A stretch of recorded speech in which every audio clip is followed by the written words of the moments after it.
kodėl jūs prieš atominę energetiką? Žinome, kas buvo pasaulyje, Japonijoje, tas pats Černobylis, kuris mina dabar 25-asias metines.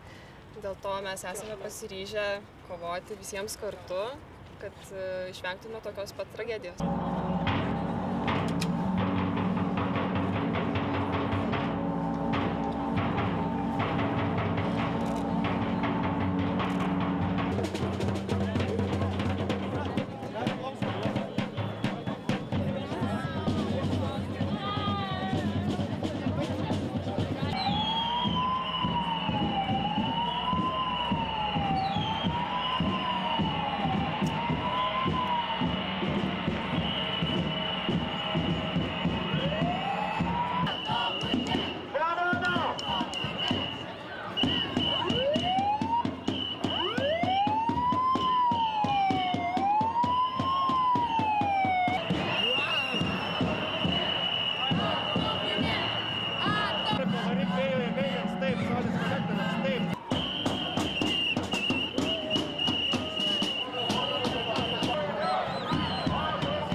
Kovo 20 įsteigėm Lietuvos žaliųjų sąjūdžio partiją ir pagal filosofinę prigimtį tokios brandos, tokio supratimo žmonės iš tikro yra prieš atominę energetiką. Todėl šią dieną, kai minimas 25-metis Černobylio katastrofos, mes inicijavome eitynės ir partija vienų organizatorių tarpe, iš tikrųjų buvo daug visuomeninių organizacijų, daug nevyriausybinių organizacijų, įteikėm kreipimąsi Seimo pirmininkiai, vyriausybės atstovas čia koncerte irgi paėmė kreipimąsi, nusiųsim prezidentai.